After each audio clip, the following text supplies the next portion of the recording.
Bagaimana yang didakwakan dalam dakwaan pasal 340 KUHP jungto pasal 55 ayat 1 ke 1 KUHP. Bahwa sepanjang pemeriksaan di persidangan telah didapat fakta-fakta kesalahan terdakwa.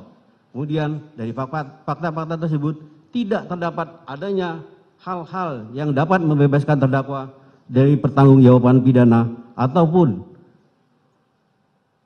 tidak ditemukan adanya alasan-alasan pemaaf maupun alasan-alasan pembenar atas perbuatan terdakwa. Oleh sebab itu, terhadap perbuatan terdakwa tersebut, maka terdakwa wajib mempertanggungjawabkan dan untuk itu terdakwa harus dijatuhi hukuman yang setimpal dengan perbuatannya. Sebelum kami sampai pada tuntutan pidana atas diri terdakwa, kami selaku jaksa penuntut umum dalam perkara ini wajib pula mempertimbangkan hal-hal yang kami jadikan sebagai pertimbangan majukan tuntutan pidana, yaitu hal yang memberatkan.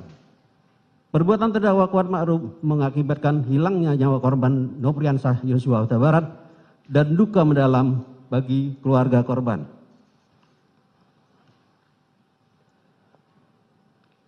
Terdakwa Kuat Ma'ruf berbelit-belit tidak mengakui dan tidak menyesali perbuatannya dalam memberikan keterangan di depan persidangan. Akibat perbuatan terdakwa Kuat Ma'ruf menimbulkan keresahan dan kegaduhan yang meluas di masyarakat. Hal yang meringankan, terdakwa Kuat Ma'ruf belum pernah dihukum. Terdakwa Kuat Ma'ruf berlaku sopan di persidangan. Terdakwa Kuat Ma'ruf tidak memiliki motivasi pribadi dan hanya mengikuti kehendak jahat dari pelaku lain.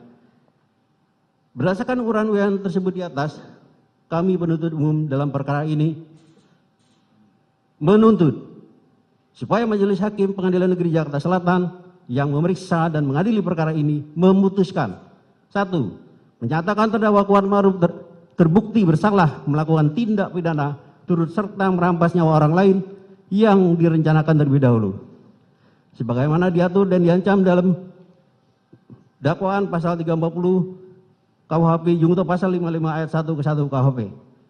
Menjatuhkan pidana terhadap terdakwa Kuat Ma'ruf dengan pidana penjara selama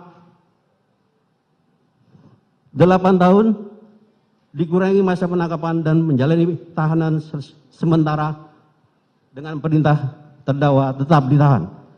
Menyatakan barang bukti berupa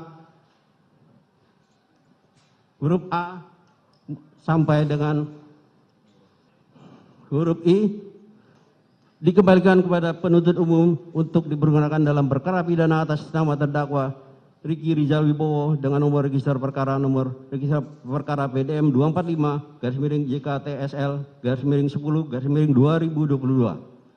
Menetapkan supaya terdakwa dibebani membayar biaya perkara sebesar Rp5.000.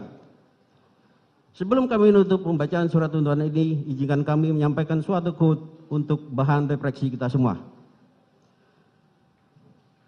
Kebohongan sanggup berlari cepat, sedangkan kebenaran hanya bisa berlari maraton. Namun di pengadilan, kebenaran itu akan memenangkan maraton. Martin Luther King Jr.